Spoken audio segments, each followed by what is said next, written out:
For me, there are two parts to organizing. The first part is about consciousness. It's about waking up and deciding that you'll no longer let your future be handed to you or be subject to your environment or your community.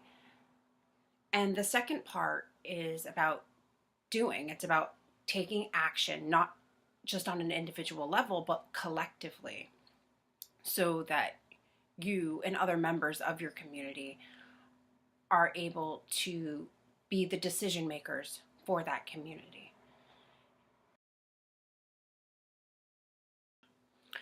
The moment I decided to fight back, so it took me a while to recognize that I was actually part of the working class, which might sound strange because my entire life I've worked for a sub-minimum wage. I've worked without having access to health care or paid sick time.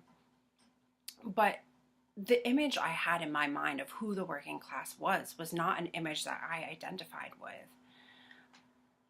The image I had was some man, some big white man working in a factory or some sort of manufacturing job. It wasn't a female restaurant worker. And I think that speaks to how effective the food service industry has been in convincing both the community and its workers that these are menial jobs, and therefore those workers are not entitled to benefits, let's just call them that, that workers in some other jobs might be entitled to.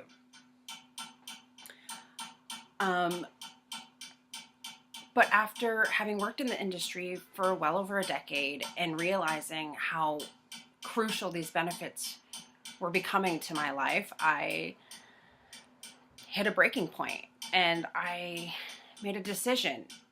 Rather than to leave the industry, I decided to study it.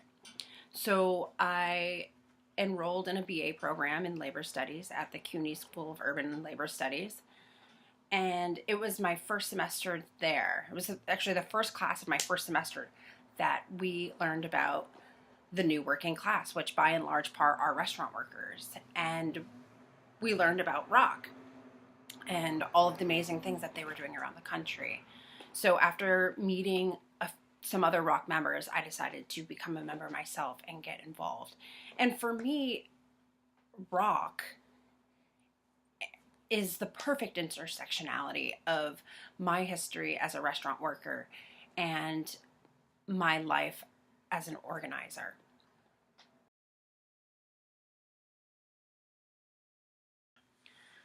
So the thing about organizing is that it's very much learning about what works and what doesn't work through doing. So that being said, it's full of failures, for lack of a better term. You're actively working against a system that has been designed to keep you inactive or passive. But there is a flip side to that, in that each step in the right direction is hugely inspiring and hugely motivating. And just reflecting on a history of the progress the working class has made through collective action keeps me motivated.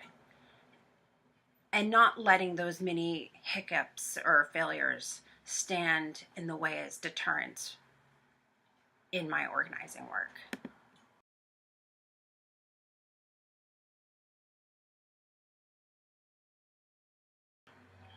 So many students are restaurant workers or have been restaurant workers, who have friends or family or someone that they love that is restaurant workers. So getting them involved in organizing around this issue just makes sense because it affects them either directly or indirectly.